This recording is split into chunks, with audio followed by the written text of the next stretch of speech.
Hello friends, ಎಲ್ಲರಿಗೂ ನಮಸ್ಕಾರ. Veg recipes by ಚೇತನ ಚಾನಲ್ಗೆ ನಿಮಗೆ ಸ್ವಾಗತ.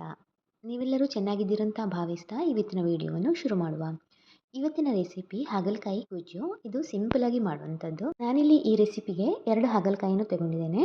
ಆಮೇಲೆ ಅದನ್ನು ಚೆನ್ನಾಗಿ ತೊಳೆದು ಸಣ್ಣಗೆ ಹೆಚ್ಚಿಕೊಂಡಿದ್ದೇನೆ. ಆ ನಂತರ ಕಟ್ ಮಾಡಿರೋ ಹಾಗಲಕಾಯಿಯನ್ನು ಮೆತ್ತಗಾಗುವವರೆಗೆ ಬೇಯಿಸಬೇಕು. ನಾನಿಲ್ಲಿ ಇದನ್ನು 10 ನಿಮಿಷಗಳ ಕಾಲ ಬೇಯಿಸ್ಕೊಂಡಿದ್ದೇನೆ. ಬೇಯಿಸುವಾಗಲೇ ಬೇಕಿದ್ದರೆ ಉಪ್ಪನ್ನು ಹಾಕಿಕೊಳ್ಬೋದು. ಬೇಯಿಸಿರೋ ನೀರನ್ನು ನಾನು ಚೆಲ್ಲಿದ್ದೇನೆ. ಆದರೆ ಈ ನೀರು ಸಕ್ಕರೆ ಕಾಯಿಲೆಗೆ ತುಂಬ ಒಳ್ಳೆಯದು ಅಂತ ಹೇಳ್ತಾರೆ. ಇವಾಗ ಒಂದು ಬಾಣಲೆಯಲ್ಲಿ 1 ಚಮಚದಷ್ಟು ಎಣ್ಣೆ ತಗೊಂಡು ಅದಕ್ಕೆ ಸಾಸಿವೆ ಹಾಗೂ ಕರಿಬೇವಿನ ಸೊಪ್ಪನ್ನು ಹಾಕಿ, ಸಾಸಿವೆ ಚಿಟಪಟ ಸಿಡಿದ ಮೇಲೆ ಅದಕ್ಕೆ ಬೇಯಿಸಿರುವಂಥ ಹಾಗಲಕಾಯಿ ತುಂಡುಗಳನ್ನು ಹಾಕಿ ಒಗ್ಗರಣೆಯಲ್ಲಿ ಸ್ವಲ್ಪ ಹೊತ್ತು ಮಿಕ್ಸ್ ಮಾಡಿ. ನಂತರ ಇದಕ್ಕೆ ಅರ್ಧ ಚಮಚದಷ್ಟು ಅರಿಶಿನ ಪುಡಿ ಮತ್ತು ಉಪ್ಪನ್ನು ಹಾಕಿ ಮಿಕ್ಸ್ ಮಾಡಿ 2-3 ನಿಮಿಷ ಮಿಕ್ಸ್ ಮಾಡಿದ ಮೇಲೆ ಹುಣಸೆ ಹಣ್ಣಿನ ರಸವನ್ನು ಹಾಕಿ. ಇದಕ್ಕೆ ಜಾಸ್ತಿ ಹುಣಸೆ ಹಣ್ಣಿನ ರಸ ಬೇಕಾಗ್ತದೆ. ಇವಾಗ ನಾನು ಇದಕ್ಕೆ ಇಲ್ಲಿ 3 ಚಮಚದಷ್ಟು ಬೆಲ್ಲವನ್ನು ಹಾಕ್ತಾ ಇದ್ದೇನೆ.